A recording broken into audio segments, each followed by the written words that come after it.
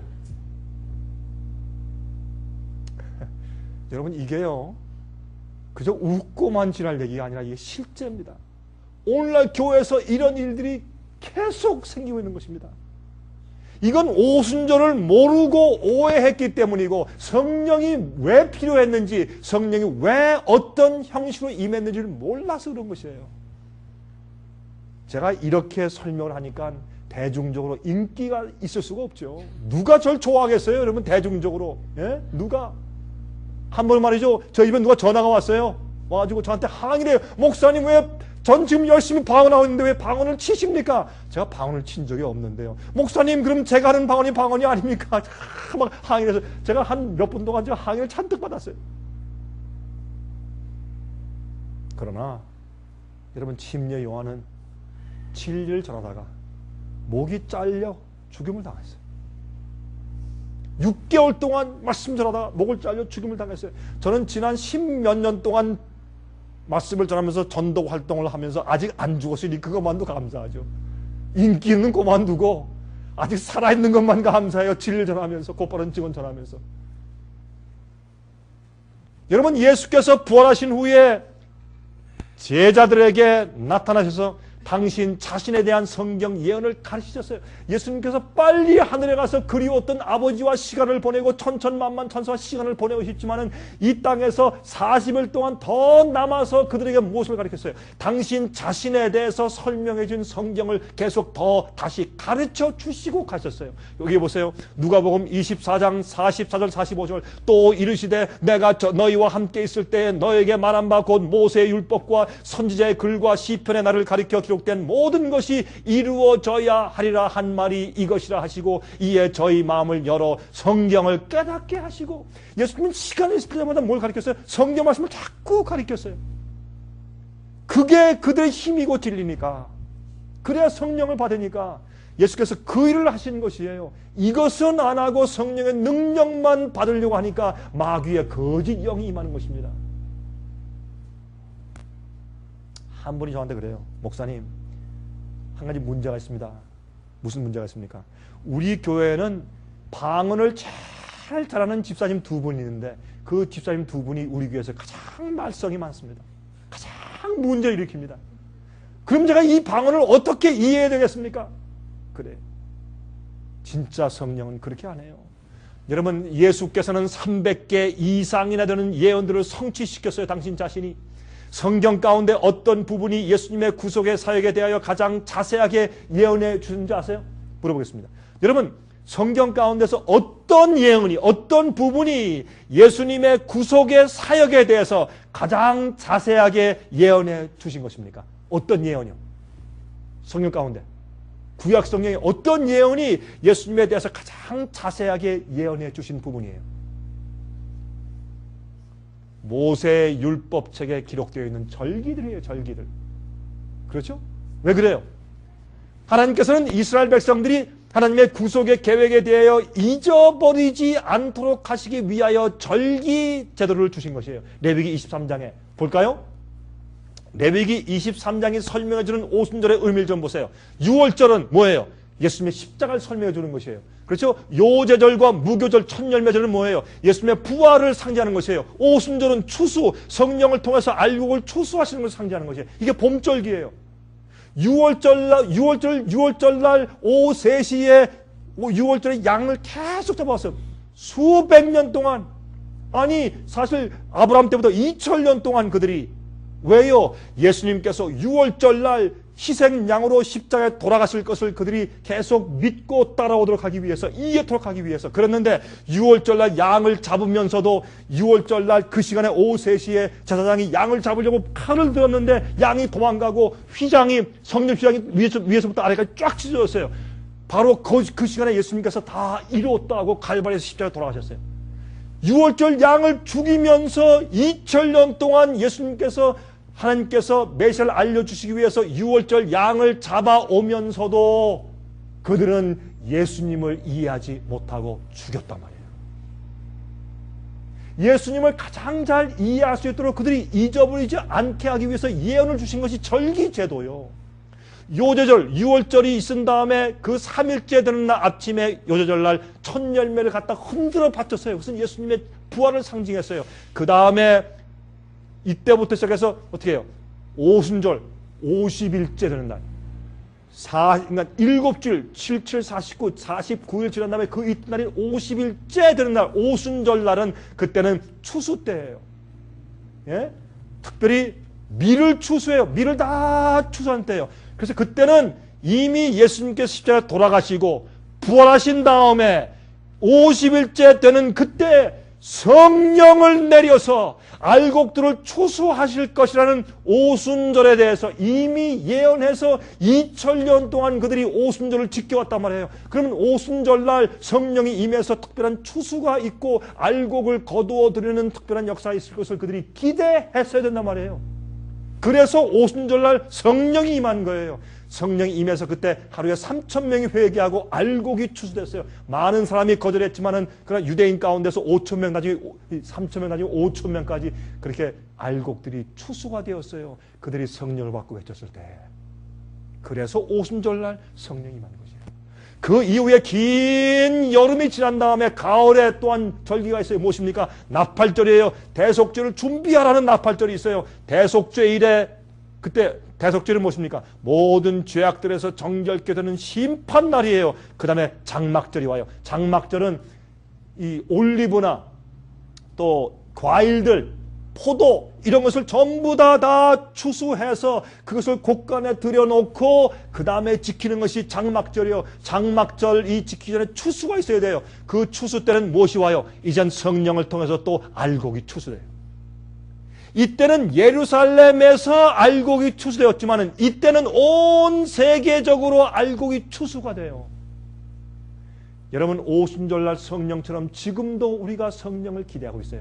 지금은 늦은 비 성령이요. 앞으로 온 세계적으로 알곡들이 추수될 것이에요. 우리는 그 일에 동참하고 애쓰고 있는 사람들이에요.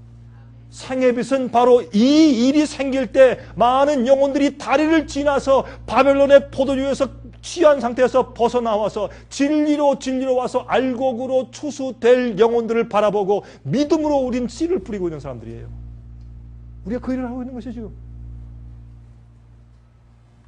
자, 여러분, 성소제도에서 보세요. 성소제도에서 성소뜰, 예수님의 십자가를 상징하죠. 그 다음에 오순절 보세요. 오순절 아주 6월절, 제가 잘못 썼어요. 이 오순절이 6월절. 6월절 날, 여러분, 출애굽할 때 그들이 무엇을 했습니까? 문설주와 임방에 피를 발랐어요. 사람들은 다, 어떤 사람들은 저건 무엇하는가 미쳤다고 생각했어요. 그러나 주님께서 거기 피를 발라냈어요. 그때 심판의 천사가 6월 패스오버를 건너또 지나갔어요. 예수님의 피를 우리 마음속에 바르면, 우리 마음이 정결케 되면 심판이 지나가요. 심판이 지나가요. 그래서 침례 요한은 예수님을 보고 추적하기를, 보라 세상 죄를 지고 가는 하나님의 어린 양이로다 라고 말해서 예수님이 6월절 양이라고 말했어요. 이것은 6월절 지키는 것이에요. 그렇죠? 예수님께서 침례받고 나오실 때 성령이 기름 붓듯 그분에게 임했다고 성경은 말하고 있어요. 그렇죠? 이렇게 6월절 양을 잡는 예식을 했습니다. 그러나 예수께서 십자가에 돌아가신 이 일도, 이 우리 구속사에서 가장 중요한 십자가 돌아가신 그날에 십자가에 외롭게 예수님의 제자들까지 다 도망간 그 입장에서 아무도 주님께 감사하다는 말을 해주지 않는 그 입장에서 외롭게 주님께서 우리 죄를 위해 십자가에 달리셨을 때, 그때 어떤 일이 있었습니까? 성전 휘장이 위에서부터 아래까지 찢어졌습니다. 더 이상 이 지상 성소가 더 이상 필요 없어요. 양을 잡는 일이 필요 없어요. 왜? 진짜 6월절 양이 와서 돌아가셨으니까 더 이상 성소 봉사 제도가 필요 없는 것이에요. 이젠 그 성소 봉사 제도가 하늘로 옮겼어요. 지상은 필요 없어요. 이제 하늘에 예수님께서 우리 죄를 위해서 중보하시는 일을 시작하셔야 돼요. 믿는 자들에게 예수님의 피를 적용시켜서 그들을 구원하는 일을 하시고, 또 그 사람들이 다시는 그런 죄에 빠지지 않도록 성령의 은혜와 능력을 주어서 힘을 주는 그 일을 하는 것이 중보 사업이에요. 우리 죄만 용서하는 것이 중보가 아니라 우리를 그 죄에 다시 빠지지 않게 능력을 주시는 성령을 베푸시는 것이 중보 사업이에요. 여러분, 여기에 왜 성전 휘장이 위에서부터 찢어져요? 이 당시에는 이 휘장은 두꺼웠어요. 솔로몬 성전의 이 휘장은 두꺼웠어요. 또 높았어요. 이것은 위에서부터 찢어진 것은 인간의 손이 아니고 하나님의 천사가 찢은 것을 말하는 것이에요. 더 이상 성소 제도와 양을 잡는 제도가 패한 것을 말하는 것이에요. 진짜 예수께서 오셨기 때문에. 그 다음에 요제절, 무교절은 천년매로 부활하신 예수님을 상징하는 그런 절기였습니다. 그리고 오순절은 이스라엘의 추수를 상징하는 절기였어요. 그래서 오순절날 성령이 임한 것이에요. 여러분, 예수님께서 지금 이 지구를 주님께서 무르익게 하기 위해서 성령을 주시면서 돌보고 계십니다. 여러분, 어떤 땐 그런 느낌 느끼시죠? 예수님이 나를 보실까? 나를 아실까? 내 이 고통을 아실까? 내 외로움을 아실까? 나의 형편을 아실까? 정말 주님, 정말 날 보고 계실까? 그런 생각이 들어가요. 그러나 성경은 말하기를 주님께서 참새 한 마리도 하나님께서 모르시는 입장에 떨어지는 것이 없고, 그렇죠? 들의 풀을 보라. 누가 길쌈하지 않고 누가 기르지도 않는데 들의 꽃들을 보라. 잘 자라지 않느냐? 하물며 하늘에 계신 하나님께서 너희가 무엇이 있어야 될 것을 다 아신다. 그럼 너희가 무엇을 먹을까, 무엇을 입을까 염려하지 말아라. 그렇죠? 저기 밭에 있는 저 백합화가, 그 꽃이 솔로몬의 아름다운 왕복보다 더 아름답지 않느냐? 하나님께서 너희가 필요한 것을 아신다. 자꾸 그것 때문에 보채지 말아라. 그건 이방인들이 하는 것이야. 너희가 구할 것은 어떻게 하라? 먼저 그 나라와 그 무엇을? 의를 구하라. 의가 뭐예요? 우리의 진정한 회개의 경험과 우리의 거듭남의 경험과 우리의 성품의 변화의 경험이요. 그 의를 먼저 구하라. 그 다음에 있을 것은 주님께서 다 그걸 먼저 구하면 그 다음 것은 너에게 다 더해 주실 것이다 그랬어요. 주님께서 우리를 돌보세요. 아세요. 그런데 저는요, 옛날에 제가 신학생 때 이런 생각을 한번 해봤어요.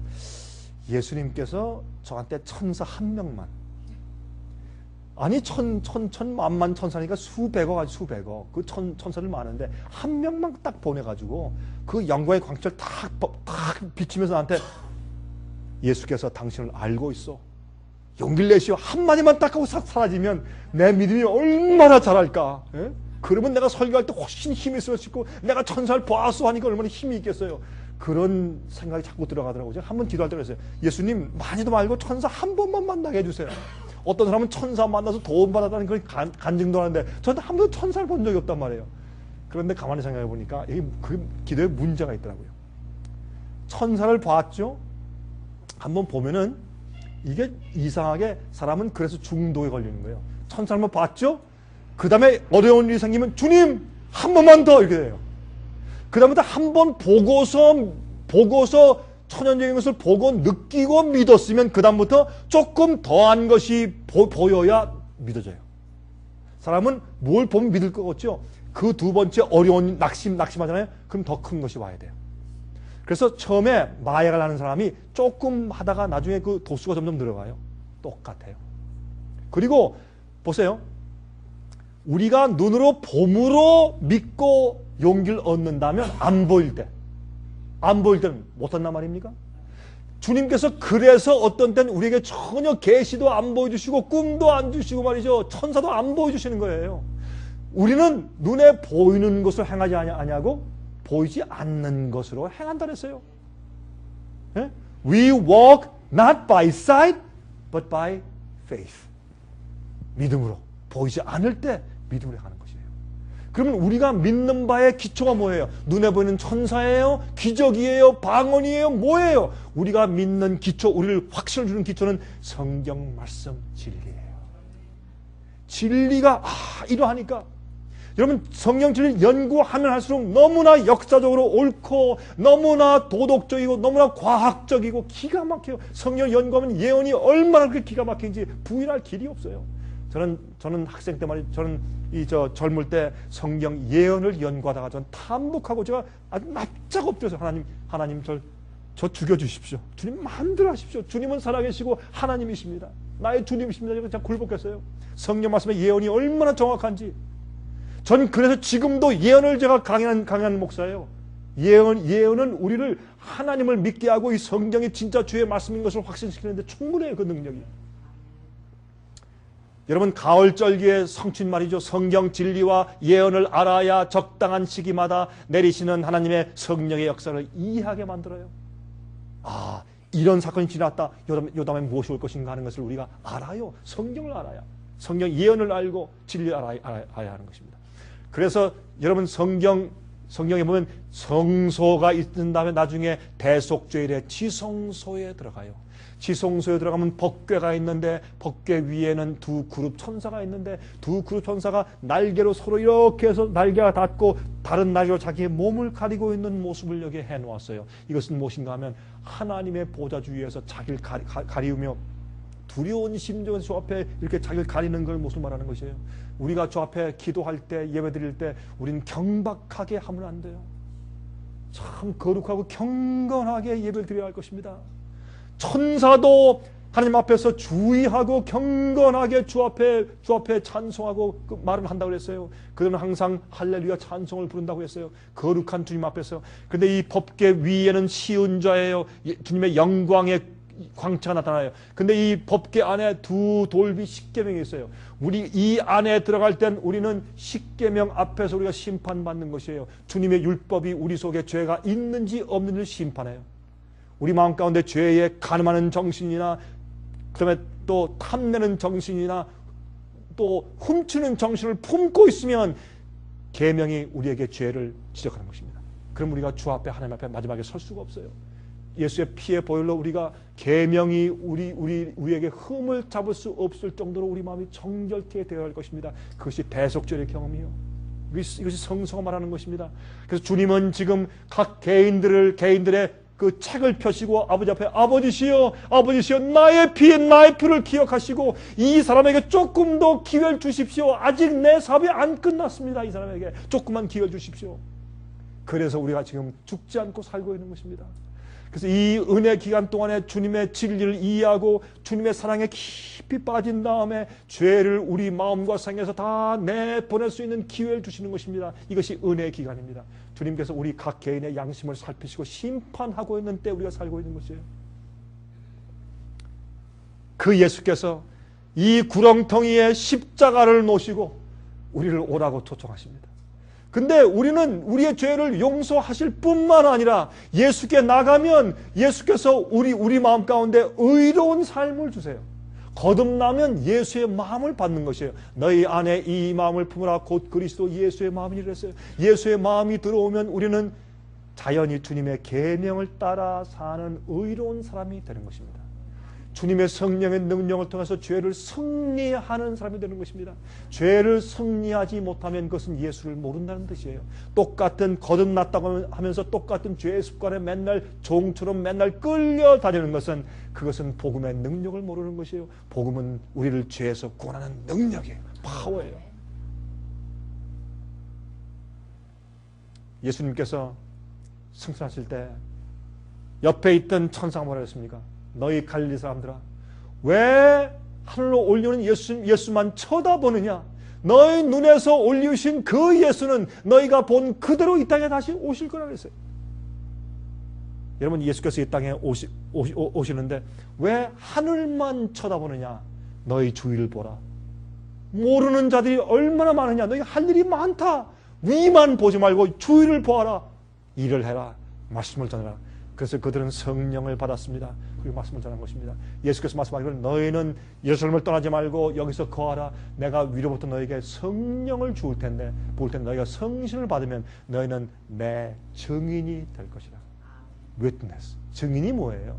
실제 보고 느끼고 들었단 말이에요. 그게 증인이에요. 여러분, 재판을 할 때 증인대 한 사람이 올라갔는데 판사가 묻습니다. 자, 그러면 당신은 증인에게 묻습니다. 당신은 그 현장에 있어서 그 실제 보고 들었습니까? 할 때, 예, 전 그 현장에 없었는데요. 근데 어떻게 나왔습니까? 전 그 제 친구한테 소문을 들었습니다. 그럼 뭐라고 하겠습니까? 당신 내려가시오. 당신 증인 아니요. 그래요. 증인은 뭐예요? 직접 보고 느끼고 아는 사람이에요. 우린 예수님의 증인이요. 성령을 진실로 받았어요. 성령을 알아요. 예수를 알아요. 그래서 우리가 증인 되는 것이에요. 그래서 그들은 성령을 받은 다음에 예수님의 증인 되었습니다. 여러분, 우리가 생애빛에서 이렇게 그림을 만들었어요. 이렇게 만든 이유가 있어요. 이게 뉴욕입니다. 제가요, 다른 도시 가면 이 도시를 이게 LA입니다 그렇게 말을 해요. 그렇지만 이건 뉴욕이에요. 여기는 예수님 오십니다. 예수님 정말 속히 오십니다. 모든 사람의 감추인 것을 전부 드러내시고 양심을 드러내시고 진실로 회개하고 의롭게 된 자들을 데리러 오십니다. 오늘날 거짓 성령이 많이 퍼져 있고 거짓 의로움이 퍼져 있고 거짓 복음들이 퍼져 있을 때 여러분, 우리가 성경대로 믿도록 하십시다. 여러분들은 정말 참된 성령의 은혜를 받고 마지막에 추수 사업 때 성령을 부어서 추수꾼으로 사용하실 때 여러분들이 저와 함께 꼭 그 추수꾼들의 그 자리에 참여하게 되시기를 간절하게 바랍니다. 잠깐 기도하십시다. 자비하신 하늘에 계신 우리 아버지, 오늘 저녁에 다시 저희에게 성령에 대해서 올바로 이해하게 하심을 감사합니다. 주님, 저희에게 약속하신 보혜사 성령을 주시옵소서. 먼저 우리 마음속에서 죄를 씻으시고 이기심과 교만을 낮추시며 씻으시며 주님의 말씀과 뜻대로 사는 의로운 품성을 만들어 주시옵소서. 주여, 원하오니 저희 마음속에 예수의 마음을 부어 주시옵소서. 성신으로 하나님의 사랑을 저희 마음 가운데 부어 주시옵소서. 그래서 주님의 뜻대로 따라 사는 것이 즐겁고 행복하게 도와주시고 세상과 세상 안에 있는 것들을 사랑치 않는 믿음을 허락하여 주시옵소서. 아버지시여, 이 세상에 마귀가 많은 기만과 미혹을 퍼뜨려서 사람들을 잠재우고 흑암 가운데 가두고 있을 때 저에게 빛으로 인도하사 진리대로 살 수 있도록 하시며 성령의 식별력을 허락하시길 기도합니다. 아버지시여, 저희를 도와주시옵소서. 이제 이 화면을 통해서 이 말씀을 듣는 많은 영혼들에게 역사하사 그들도 이 오늘의 말씀과 주제를 이해한 다음에 참된 성령의 역사를 간구하는 마음을 갖게 해 주시옵소서. 주님이시여, 속히 오시옵소서. 저를 이 죄 많은 세상에서 데려가 주시옵소서. 그것이 저의 소원입니다. 주님의 축복과 사랑을 감사하며 예수 그리스도의 거룩하신 이름을 의지하여서 간절하게 기도드리옵나이다. 아멘. 은혜 많이 받으셨습니까? 생애의 빛은 각종 미디어, 즉 출판물, 텔레비전, 비디오, 오디오 카세트 테이프, DVD, CD, 그리고 웹사이트를 통하여 복음을 전하는 미디어 선교 기관입니다. 생애의 빛에서 이루어지는 선교 사업을 크게 5가지로 나누어 소개하면 다음과 같습니다. 첫째로 생애의 빛은 가정과 건강과 참된 신앙을 소개하는 월간지 살아남는 이들을 매달 발간하고 있습니다. 가정과 건강 문제뿐만 아니라 참된 신앙과 성경에 나타나 있는 중요한 진리들에 대하여 매달 깊이 있게 다루는 최고의 신앙지입니다. 둘째로 생애의 빛은 미국의 주요 도시에서 텔레비전 선교 방송을 하고 있습니다. 많은 분들은 생애의 빛 선교 방송을 통하여 복음을 발견하고 새로운 생애를 살아가고 있습니다. 셋째로 생애의 빛에서는 우편 통신을 통하여 평신도들의 성경 연구를 도와드리는 성경통신학교를 운영하고 있습니다. 성경에 나타나 있는 중요한 문제들에 대하여 체계 있게 공부하기를 원하시는 분들은 성경 연구 단기 코스와 계시록을 통한 성경 교리 연구, 또한 요한계시록 연구 과목을 신청하시기 바랍니다. 교재 및 모든 비용이 무료인 생애의 빛 성경 연구 과정을 통하여 복음과 예언 문제를 가장 쉽고 체계 있게 공부하시기 바랍니다. 넷째로 생애의 빛은 예언 연구를 위하여 특별하게 제작된 비디오 시리즈를 나누어 드리고 있습니다. 성경 구약과 신약의 대표적 예언서인 다니엘서와 요한계시록을 처음부터 마지막까지 자세하게 해설해 드리는 예언 연구 비디오 시리즈를 통하여 많은 분들이 성경과 미래에 대한 새로운 시야를 가지고 살아가게 되었습니다. 마지막 시대의 복음과 비밀이 담겨져 있는 다니엘과 요한계시록 비디오 시리즈를 신청하셔서 새로운 영적 부흥을 체험하시기 바랍니다. 다섯째로 생애의 빛은 생애의 빛 원장이신 강병국 목사님의 예배 설교가 담겨져 있는 비디오와 오디오 테이프, DVD나 CD를 원하는 모든 그리스도인들에게 나누어 드리고 있습니다. 매주 생애의 빛 예배 설교 테이프를 받기 원하시는 분들은 생애의 빛으로 연락하여 신청하여 주시기 바랍니다. 끝으로 생애의 빛 선교 사업에 대해서 좀 더 자세하게 알기 원하시는 분들은 웹사이트 www.sostv.net를 방문하시기 바랍니다. 생애의 빛 웹사이트에는 지금까지 나온 모든 월간지와 비디오 테이프과 텔레비전 방송물들을 누구나 무료로 보실 수 있도록 준비되어 있습니다. 지금까지 소개해드린 생애의 빛 선교 교재들 중에서 원하시는 책자나 테이프 있으시면 무료 전화 1877-704-1004번으로 신청하여 주시기 바랍니다. 미국 동부 시간으로 월요일부터 금요일까지 9시에서 5시 사이에 전화해 주시기 바랍니다. 그럼 다음 시간까지 안녕히 계십시오.